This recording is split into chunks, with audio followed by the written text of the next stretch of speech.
So, dear students, good morning, good evening, good afternoon, namaskar. How are you? I hope best for you. So, I'm Mukesh Kumar. I welcomes you to online Mukesh Online Academy. So, today we are going to start the chapter 12 of electricity. Okay, that is the electricity. That is the chapter 12 in the NCERT book of the class 10. Okay, so I have covered this chapter in the various videos to understand this in detail manner. Okay, so that you can get a good knowledge. I hope this will enhance your knowledge very well. Okay, so one tip for the best preparation, one tip for the best scoring. So whenever you watch any video, any study video, okay, or any material, or whenever you read any material, and then think it as a live class. Okay, keep a notebook and pen with you, write the key notes, write the key points with you, so it will prepare a summary for you. Okay, so whenever the exam comes, you can revise it very quickly in a very short period of time. Otherwise it becomes very difficult, because it becomes so much of course, then it becomes very difficult to revise. So I hope so this will enhance your knowledge. Okay, so if you have any doubt, if you have any query about the topic, any topic, okay, so then write to us. Okay, we will solve your query. You can write to us through comment box, or you can write to us on WhatsApp and email also. For that we have given in the description box, for that you can use. Okay, so if you want to have the live classes, or if you want to get the free notes, then you can also write to us. So definitely we will send the notes to you. And if you want the live classes, then definitely we will be happy to serve you. So in this video, I have covered about the introduction of the electricity. So although we have studied this into the various classes in the 6th, 7th, 8th also, but since it is a very important chapter, it carries a lot of weightage. Okay, so we have covered some introduction, so enjoy it. Okay, and we will cover the most of the part in the next videos also. So now let's start. So dear students, so today we will start the electricity. It is the chapter 12 of the NCERT book. So today we are starting the electricity chapter.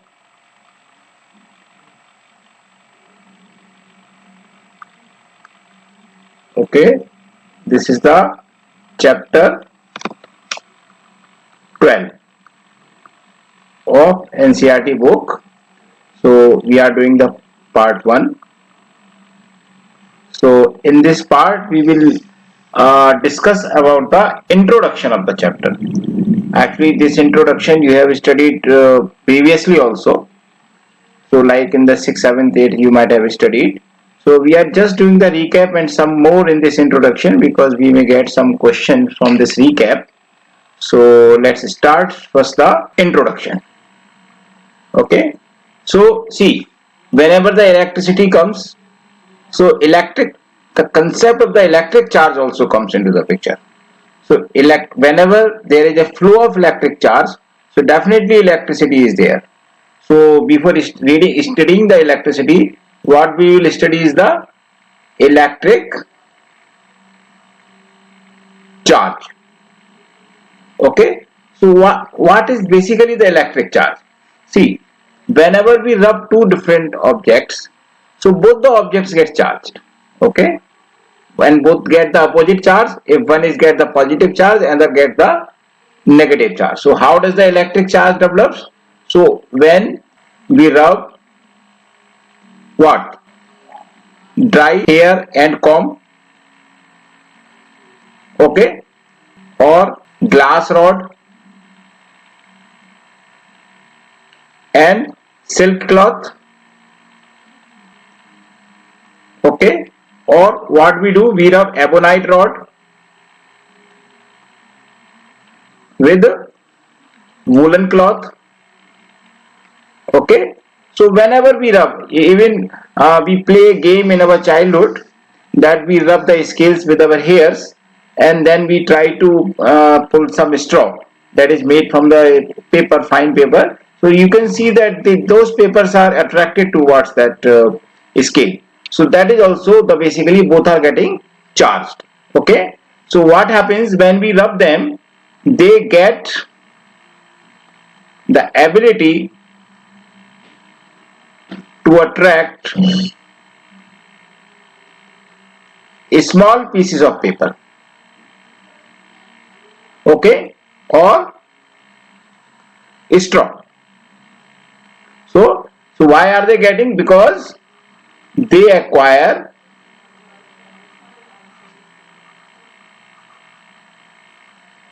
electric charge. Okay, so that is the main thing.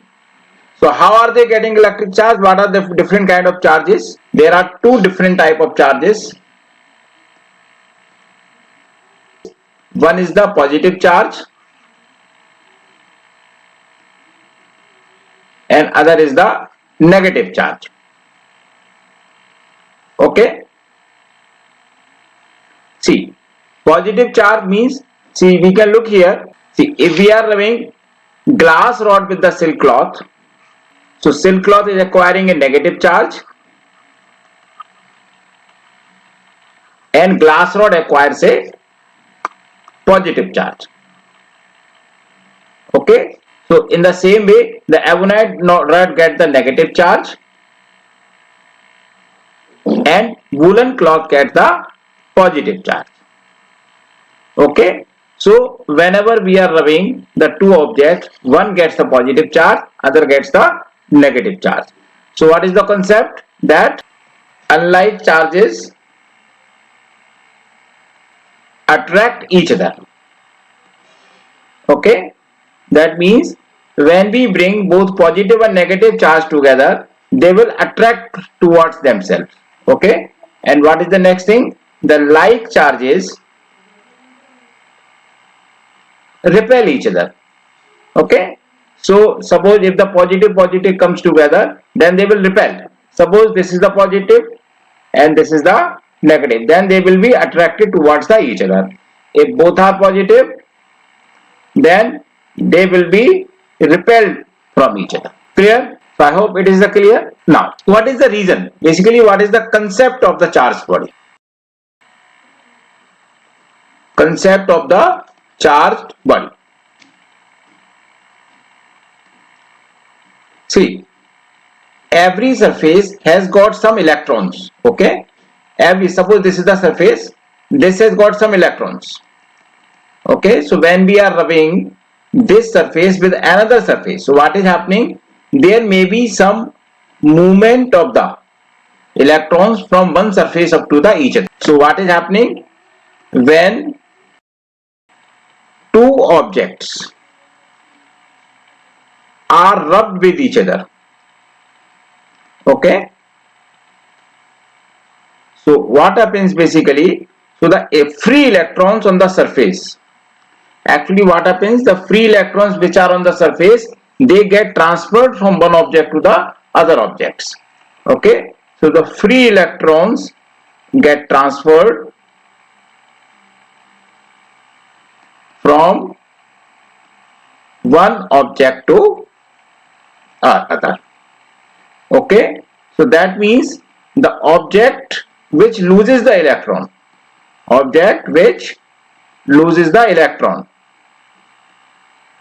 see, and we know that it becomes the positive charge because it has lost the electron. An object which gains the electron gets negative charge. Why? What is the reason? Basically, the electrons are negatively charged, so whenever there is a loss of electron, so it will result into the positive charge because the positive charge becomes more, and whenever there is a gain of electrons, so negative charge becomes more, so it will get the negative charge. Okay, so that means because of the loss of the electron, the positive charge becomes more. Okay, and because of the gain of the electron, negative charge becomes more. So what happens basically? There is an unbalance of electric charges. So because of this imbalance, the bodies acquires the charges. Clear? So this is the concept of the charged body. So what is the fundamental entity? So the fundamental entity in electricity.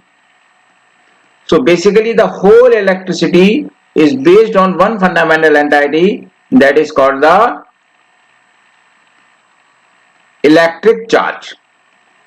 Okay, so this is the main thing which comes into the electricity chapter, electric charge. So this is the description about the electric charge is not too much in the syllabus, so we will just cover some of it into this video. Okay, see, so what is the SI unit of electric charge? So the SI unit of electric charge is coulomb. Okay, so we denote it by C, and electric charge is denoted by Q. Okay, this is denoted by Q and this is denoted by C. So how can we define the 1 coulomb charge? So definition of 1 coulomb charge. So how much is the 1 coulomb charge? So how can we define it? Suppose if there are two charges, suppose if this is a positive charge and this is a negative charge, this is positive charge and this is a negative charge. Okay, and suppose if they are kept at a distance of 1 meter, then the force of attraction between these two unit charges, these are the unity charge, this is also a unity charge. So whatever is the force of attraction between these two charges, that is equal to the 1 coulomb, and that what is this charge? 9 into 10 to the power 9 Newton. Okay, so how can we define this? So 1 coulomb is the quantity of charge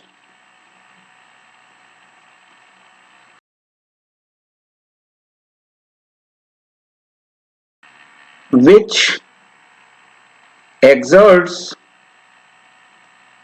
a force of 9 into 10 to the power 9 Newton on an equal charge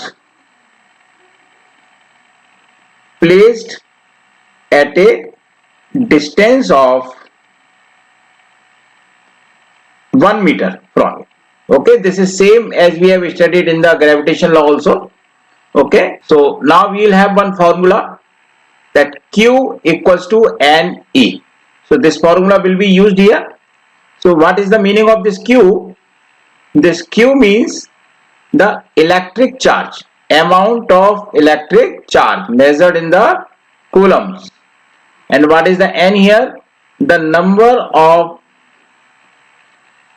electrons. Okay, and what is the E here? The amount of charge on one electron. Okay, clear? So we will use this formula. We get the questions on this formula in the exams, like calculate the number of electrons in the 1 coulomb of charge, in the 2 coulomb of charge, or 10 coulomb of charge. This type of questions we get on this formula. Okay, so the charge on one electron. So what is the charge? How much is the charge on one electron? It is the negative 1.6 into 10 to the power minus 19 coulomb. So we have studied this thing in the 9th also, in the chapter 4 of the chemistry. So minus 1.6 into 10 to the power minus 19 coulomb. Okay, so since this is a very unit charge, very less charge on and one particle, so we have studied this as a unity, like plus 1 or minus 1. Like for electron we have calculated it minus 1, for protons we have calculated it plus 1. So what the charge on one proton? So what should be the charge on the one proton? Equal. We have studied that the charge on proton is equal and opposite. Opposite means positive. Okay, if protons are positively charged, 1.6 into 10 to the power minus 19 coulomb.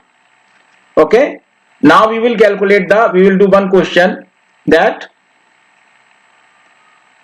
calculate number of electrons in 1 coulomb of charge. Okay, so how can we calculate it? We will use the formula that we have just studied above. We have studied the formula Q equals to Ne. So that means N equals to Q upon E. So what is the Q here? 1 coulomb, and E is 1.6 into 10 to the power minus 19. Suppose if we are doing calculations, then we may not use the minus sign, because the number we will get should be the positive. Okay, so the N equals to 1 upon 1.6 into 10 to the power minus 19. So to calculate it, we will remove this point, we will put 0. So this will become 10 to the power 10, 10 into 10 to the power 19 upon 16. So we will take 1 0 from here. So it will become 100 into 10 to the power 18 upon 16, and when we divide it by 4, then it becomes 25. So when we divide 25 and 4, it becomes 6.25 into 10 to the power 18 electrons. So when the question comes in the exam that what is the number of electrons in the 1 coulomb of the charge, so we can say that it is 6.25 into 10 to the power 18 electrons are there in the 1 coulomb of the charge. Okay, now charge carried by 1 mole electrons, and 1 mole concept we have studied in the class 9. 1 mole means 6.023 into 10 to the power 23 electrons. Okay, that is equal to 1 Faraday, and 1 Faraday is a little big unit, and 1 Faraday is equals to 96,500 coulomb. Okay, so this was about the fundamental entity, the charge. Now we will start the electricity. Now the electricity. So now what is the electricity, that we need to know. So I hope we all know what is the electricity. It is a form of energy. Okay, so we have studied the different forms of energy, like we have studied the nuclear energy, like we have studied the heat energy, like we have studied the solar energy. So this is also a common form of energy. Okay, it is controllable, we can control it. Okay, and has variety of uses. So as we all know, what are the different uses of the electricity? Like we can use the various machines we can run. We use the electricity to make the lighting at our home. We make the use of electricity to run geysers. We use the electricity to run factories. Even now it is being used to run the vehicles. Means the electrical vehicles are coming. It is used to pull the train. So there are so many. Now the use of the electricity can be found in the any area of the life we can see. Okay, so it has got the wide uses. Okay, so now the electricity that we are using has two types. Okay, one is the static electricity,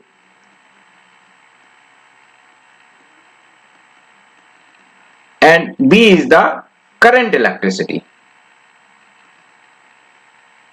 or we call it dynamic electricity. Okay, now first let's say about the static electricity. In the static electricity, what happens basically, the charges do not flow. Charges do not flow. That means it is for a temporary, it is for a moment, for a very brief period of time. Okay, so it basically till the time it is charged, then it can attract the things, otherwise it will not attract. Okay, so it is for a very moment, it loses the and it does not move. Okay, so what are the examples? That the charges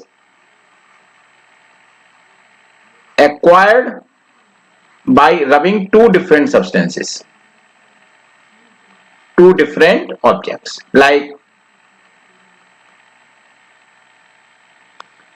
we have studied in the first part, basically we have studied in this video initially, that the glass rod and silk cloth, they get the charge, like ebonite rod and the woolen cloth, they get the charge, like comb and hairs, they get the charge. So all these are basically the static electricity forms. And the lightning is also the static electricity. Lightning in the sky during rainy season. So this is also the type of static electricity. But now your question will be that lightning we can see flowing. It is because the charge is acquired so much because of the induction, because of the rubbing. See, when the clouds rubs with each other, they get charged, and because of this, the earth also get the charged by induction. So that is why, because of the lot of amount of charge, basically it starts flowing, but for a brief period of time. You see, the lightning is for a very few seconds. So that is why the lightning is also a static electricity. This we have studied in the 8th class. Now second is current electricity.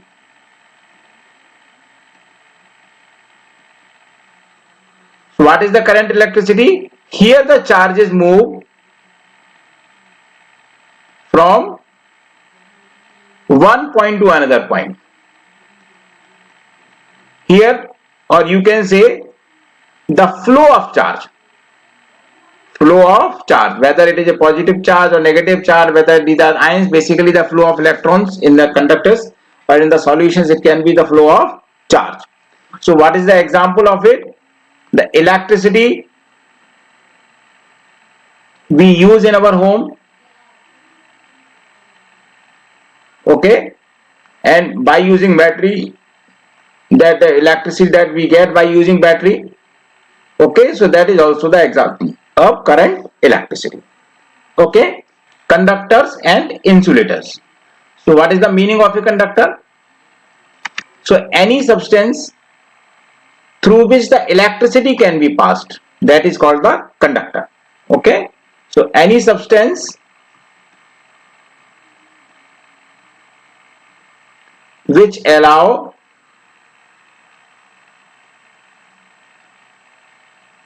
current or electricity or electric current to pass through it.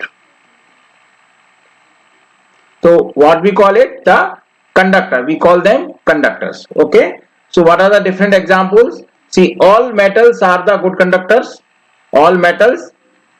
See, all metals are conductors, but some of them are very good conductors, some of them are little less conductors, some of them are very less conductors. Like the silver is the best conductor. Okay, like mercury is not as good as the silver. So that is why every metal has got the different electrical conductivity. But but a general rule, all metals are the conductors of the electricity. Second, among the non-metals, we have the graphite, which is a form of carbon, which is also a good conductor of electricity because free electrons are found in it. And apart from this, the electrolyte solutions. The electrolyte solutions. What is the meaning of electrolyte solution? The solutions of acid or base or any salt in water. If they are dissolved in water, then definitely they are the conductor of electricity. Through them electricity can be passed. So these are the example of conductors. Now, what are the reason of the flow of electricity in the conductors? Basically, the conductors have got the free electrons in them. Okay, free electrons means they, because in the outermost shell they have the electrons, so these electrons are free to move. Okay, so because of the presence of the free of electrons, when we provide them the energy, then these electrons starts flowing in one direction. Okay, so because of the they conduct the electricity. Okay, so what is the reason? So how can we write the reason? Because they contain free electrons. Okay, and can move from one atom to another and throughout the conductor.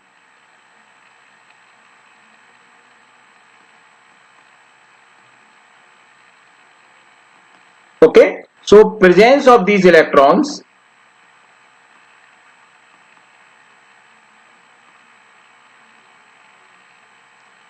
makes them conductor of electricity. Okay, now the insulators. So what is the meaning of an insulator? An insulator means any substance which do not allow the electricity to pass through it is called the insulator. Any substance which do not allow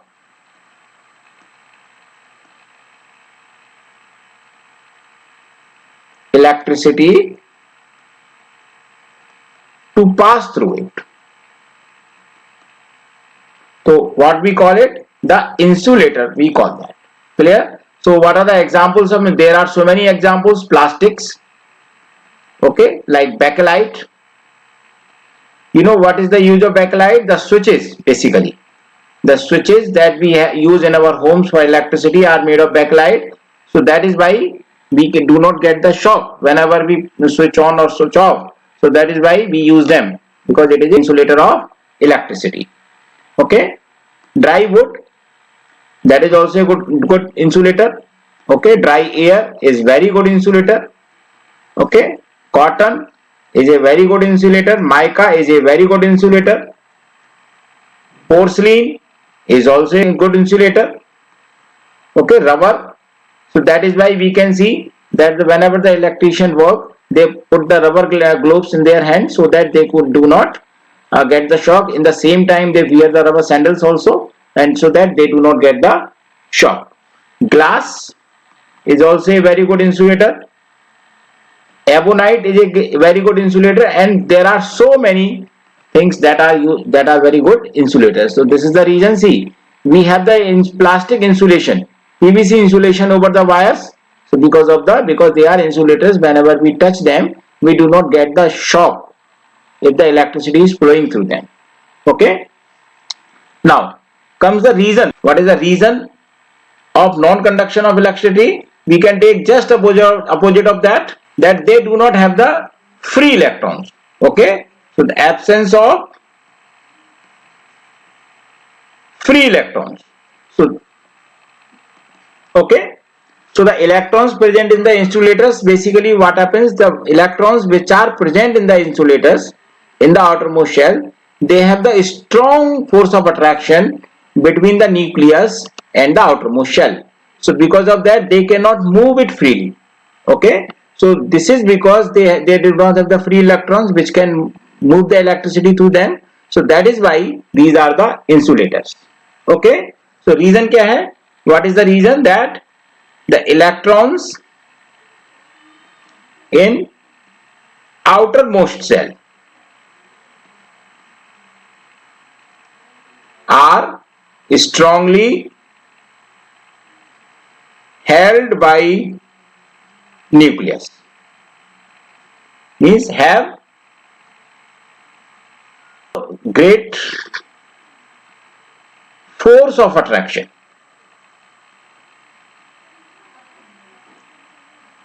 between nucleus and valence electrons. Okay, so that is why they do not move. So there is an absence of free electrons. So this is the reason that the electricity cannot pass through them. Okay, so I hope students you would have understand this introductory topic. So today we have covered the introductory topic. So in the next video we will cover the electric current. Okay, so if you have any doubt about the topic, about the any query about the topic, so definitely write to us through mail or comments or through the WhatsApp, or if you want to have the live classes or if you want to have the notes, then also please write to us. So in the next video we will do about the electric current. Okay, so thank you so much for watching. Write your comments about the video or any query about the topic or any doubt about the topic in the comment box. Thank you so much.